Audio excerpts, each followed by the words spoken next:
চলে যাওয়া মানে প্রস্থান নয়। ঘটনাটি শায়েখ মোহাম্মদ আল আরিফির কাছ থেকে শোনা।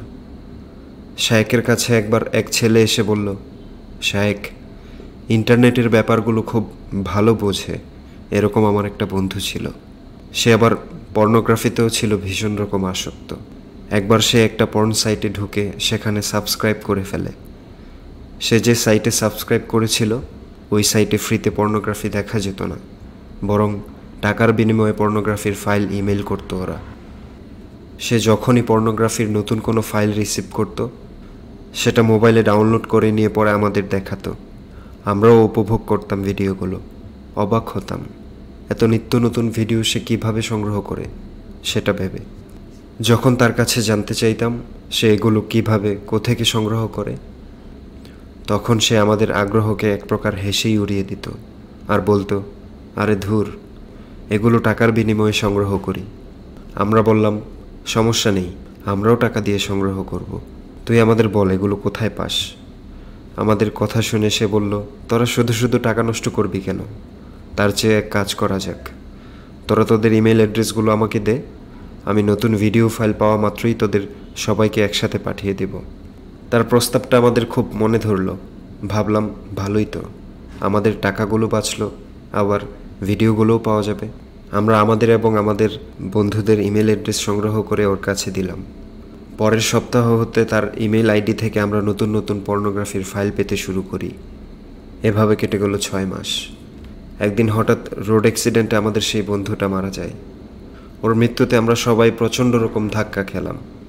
শায়েক, ওর জানাজার সালাত পড়ে যখন ওকে কবরে শুইয়ে দিয়ে বাসায় এলাম, তখন আমার ফোনে নতুন একটা ইমেইলের নোটিফিকেশন আসে। নোটিফিকেশন চেক করতে গিয়ে আমি একেবারে হতভম্ব হয়ে পড়ি। আমি অবাক বিস্ময়ে দেখলাম যে বন্ধুটাকে আমি একটু আগে কবরে শুইয়ে রেখে এসেছি, তারই ইমেল আইডি থেকে আমার ইমেইলে নতুন পর্নোগ্রাফির ফাইল এসে জমা হয়েছে। ভাবলাম হয়তো পুরনো কোনো ইমেল হবে, এই ভেবে সেবার এড়িয়ে গেলাম ব্যাপারটা। কিন্তু পরের সপ্তাহে দেখলাম ওর ইমেল থেকে আবারও নোটিফিকেশন, এবারও পর্নোগ্রাফির ফাইল এসে জমা হয়েছে। আমি ইমেলটা ভালো মতো চেক করলাম, দেখলাম এটা পুরনো ইমেল নয়, একেবারে নতুন। সাথে সাথেই ব্যাপারটা আমি বুঝে গেলাম, ও নিশ্চয়ই ইমেইলের অটো ফরওয়ার্ড অপশন অন করে রেখেছিল, যার দরুন ও নতুন নতুন যেসব ভিডিও ফাইল রিসিভ করছে সেগুলো একই সাথে আমাদের আইডিতেও চলে আসছে। আমি উক্ত সাইটের অথরিটির সাথে যোগাযোগ করলাম, ইমেল করে তাদেরকে জানালাম যে আমার ওই বন্ধুটি এখন মৃত, তাই তারা যেন তার আইডিতে এসব ভিডিও পাঠানো বন্ধ করে দেয়। ওই সাইটের লোকজন আমার কাছ থেকে তার ইমেইলের পাসওয়ার্ড চাইল। পাসওয়ার্ড জানা না থাকায় আমি দিতে পারলাম না। তারা বলল, দুঃখিত, তাহলে আমাদের আর কিছুই করার নেই। এই ব্যক্তির এখনও 4.5 বছরের সাবস্ক্রিপশন বাকি। পরবর্তী 4.5 বছর তার ইমেইলে আমাদের ভিডিও ফাইল অটো চলে যাবে। সাবস্ক্রিপশন শেষ হওয়া পর্যন্ত অপেক্ষা করা ছাড়া আর কিছু করার নেই আপাতত। শায়েক, আজ প্রায় 2 বছর হয়ে যাচ্ছে আমার বন্ধু কবরে শুয়ে আছে, অথচ ওর ইমেল আইডি থেকে প্রতি সপ্তাহে সে আর তার সাথে সাথে আমরাও অশ্লীল ভিডিওগুলোর ফাইল রিসিভ করে যাচ্ছি। ঘটনাটা এখানেই সমাপ্ত।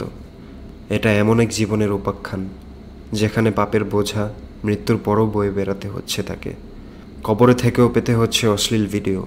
এটা এমন এক জাহিলিয়াতের মৃত্যু যেখানে পাপের ভার কবরের চাপের পরেও মাথা থেকে নামতে চাইছে না। যে ছেলেটা এরকম সাইটে 4টে বছরের জন্য সাবস্ক্রিপশন করে রেখেছে এবং তা বন্ধুদের মাঝে ছড়িয়ে দেওয়ার সুবন্দোবস্তও করে গেছে, তার পাপটা কি সংক্রামক নয়? সে নিজে যে পাপে আক্রান্ত, জর্জরিত, একই পাপ সে আরও অনেকের মাঝেও ছড়িয়ে দিয়ে গেছে। যারা পর্নোগ্রাফিতে আসক্ত তারা বুঝতে পারে না কত বিশাল বড় পাপের পাহাড় তারা দুনিয়ায় তৈরি করছে। এরকম ভিডিওগুলোতে তাদের একটা ভিউ অনেক কিছু নির্দিষ্ট করে দেয়, খুলে দেয় অনেক কিছুর পথ। এই ভিডিওগুলোর নিহিতার্থ কেবলই বিনোদন কিংবা মনোরঞ্জন নয়, মোটা দাগে ব্যবসা। তাই এসব ভিডিওতে আপনার একটা ভিউ এরকম আরও 10টা ভিডিও বানানোর পথকে সুগম করে। একটা ভিউ এরকম আরও অনেকগুলো ভিডিও বানানোর পেছনে ভূমিকা রাখে। ফলে যতদিন পর্যন্ত এরকম ভিডিও বানানো হবে এবং ইন্টারনেটে ছড়ানো হবে, তার পেছনে আপনার একটা ভিউয়ের ভূমিকাও চলমান থাকবে। প্রতিটা খারাপ কাজ আরও অনেকগুলো খারাপ কাজের কারণ, প্রতিটা মিথ্যা কথা আরও অনেকগুলো মিথ্যা কথার জনক, প্রতিটা অসততাও আরও অনেকগুলো অসততার সূত্রপাত। পাপ এক প্রকার সংক্রামক, সেটা ছড়িয়ে পড়ে ব্যক্তি থেকে ব্যক্তিত্বে। ছেলেটা জীবনলীলা সঙ্গ করে চলে গেছে, অথচ জারি রেখে গেছে একটা পাপের মেশিন। সেই মেশিনে নিত্য উৎপন্ন হচ্ছে হরেক পদের পাপ, আর মৃত্যুর পরেও তার আমলনামায় যোগ হচ্ছে সেই পাপের দায়। ভয়াবহ। মৃত্যুর পরেও রেহাই নেই, চলে গেছে কিন্তু প্রস্থান হয়নি। অপরদিকে আবদুল্লাহ জাহাঙ্গীর স্যারও চলে গেছেন রাহিমাহুল্লাহ। আল্লাহ যেন তাকে সবটুকু মায়া মমতা দিয়ে জড়িয়ে রাখেন। উম্মার জন্য তিনি রেখে গেছেন কিছু অমূল্য সম্পদ। তার বইগুলো আজও বুভুক্ষুর হৃদয়ে প্রশান্তির প্রলেপ লাগায়। তার কাজগুলো থেকে কিয়ামত পর্যন্ত এই উম্মাহ উপকৃত হবে। কত পথহারা পথিক খুঁজে পাবে পথ, কত দিশেহারা নাবিক খুঁজে পাবে কুল। এই কাজগুলো থেকে যতদিন উম্মাহ উপকৃত হবে, ততদিন কি আবদুল্লাহ জাহাঙ্গীর স্যারের আমলনামাতেও সেই সওয়াব পৌঁছে যাবে না? সাদাকায়ে জারিয়া হিসেবে স্যারের আমলনামাও নিত্য ভারী হবে ইনশাআল্লাহ। আবদুল্লাহ জাহাঙ্গীর স্যারও চলে গেছেন, তবে ওই যে, সব চলে যাওয়াই প্রস্থান নয়। মানুষেরা ব্যাংকে টাকা জমিয়ে ইন্স্যুরেন্স করে নিজেদের ভবিষ্যৎ জীবনের নিরাপত্তা নিশ্চিত করে। ভবিষ্যতের অনিশ্চিত সময়ের জন্য অগ্রিম টাকা জমিয়ে তারা জীবন থেকে অনিশ্চয়তার ঝুঁকি কমাতে চায়। ক্ষুদ্র এই জীবনের একটু নিরাপত্তা, একটু ভালো থাকা, একটু বাড়তি আয়েসের জন্য আমরা কত বাহারি আয়োজনই না করি প্রতিনিয়ত। অথচ আমাদের সামনে যে অনন্ত জীবনের হাতছানি, যে অপার সময়ের স্রোতে আমাদের ভাসতে হবে অনন্তকাল, সেই জীবনের নিরাপত্তা, নিশ্চয়তা, ভালো থাকা আর আরাম আয়েশ নিয়ে আমাদের কোনো মাথা ব্যথা নেই। আমাদের চিন্তা চেতনা, ধ্যান জ্ঞান সব কিছু আবর্তিত হচ্ছে দুনিয়াকে কেন্দ্র করে। আখিরাতের রসদ গোছানোর জন্য আমাদের যেন কোনো তাড়া নেই। কিন্তু চক্ষু মুদলেই কি প্রলয় থেমে যায়? যায় না। মৃত্যুকে আলিঙ্গন করতে আমাদের যতই অনীহা অনিচ্ছাই থাকুক, মৃত্যুর চেয়ে সত্য আমাদের জীবনে আর কিছু নেই। দুনিয়ার কঠিন বাস্তবতা হলো এই, একদিন আমাদের মৃত্যু হবে। নশ্বর এই পৃথিবীর পাটচুকিয়ে আমাদের পাড়ি জমাতে হবে এক অনন্ত জীবনের পথে। মৃত্যুর সঙ্গে সঙ্গে দুনিয়ার সাথে আমাদের সমস্ত সম্পর্ক ছিন্ন হয়ে যায়। আমরা প্রবেশ করি অন্য এক জগতে। তবে মৃত্যু দুনিয়া থেকে আমাদের মুছে দিতে পারলেও মুছে দিতে পারে না আমাদের কর্ম। সময়ের পাটাতনে সেই কর্মগুলো অনস্তিত্বের মাঝেও আমাদের অস্তিত্বশীল করে তোলে। আল্লাহর রাসূল সাল্লাল্লাহু আলাইহি ওয়াসাল্লাম বলেছেন, মৃত্যুর সাথে সাথে মানুষের সকল আমল বন্ধ হয়ে যায়, কেবল 3টি আমল ছাড়া: দান সাদাকা, উপকারী জ্ঞান এবং নেককার সন্তান সন্ততি। অর্থাৎ দুনিয়ায় যখন আমাদের কোনো অস্তিত্বই থাকবে না, তখনও এই 3টি কর্ম আমাদের জন্য সাদাকা হিসেবে জারি থাকবে। কবরে আমাদের জন্য নতুন নতুন সওয়াব পাঠাবে। সেই সওয়াব যুক্ত হবে আমাদের আমলনামায়। আমলের ঘাটতির কারণে যখন আমরা আল্লাহর কোনো পরীক্ষায় আটকে পড়ব, সাদাকায়ে জারিয়ার এই সওয়াবগুলো তখন হতে পারে আমাদের নাজাতের উসিলা।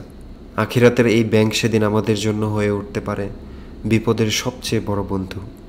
আখিরাতের জন্য এমন একটি চলমান ব্যাংক তৈরি করতে হলে আমাদের কি করতে হবে? খুব সহজ, কেবল 3টি কাজে জোর দিতে হবে। প্রথমটি হচ্ছে সাদাকায়ে জারিয়া। সাদাকায়ে জারিয়া একটি চলমান সওয়াব ব্যাংকের নাম। এই ব্যাংক নিত্য নতুন সওয়াব উৎপন্ন করে চলে। ধরুন আপনার অনেক টাকা পয়সা, সেই অনেক টাকা পয়সা থেকে আপনি কোথাও একটি মসজিদ নির্মাণ করে দিলেন।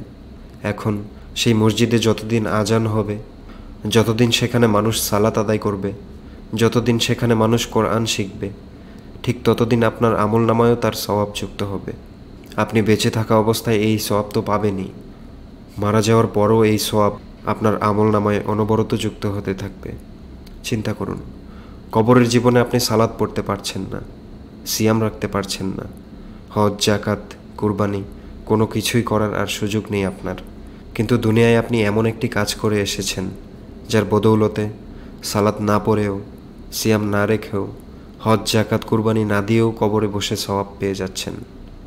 মসজিদ নির্মাণ ছাড়াও কূপ খনন, টিউবওয়েল বসানো, এমনকি কোথাও যদি কোনো ফলের গাছ লাগান, সেই গাছ থেকে যদি পথচারী এবং পশু পাখি ফলমূল খায়, তাহলে সেটাও আপনার জন্য সাদাকায়ে জারিয়া হিসেবে গণ্য হবে। দ্বিতীয়টি হলো নেককার সন্তানাদি।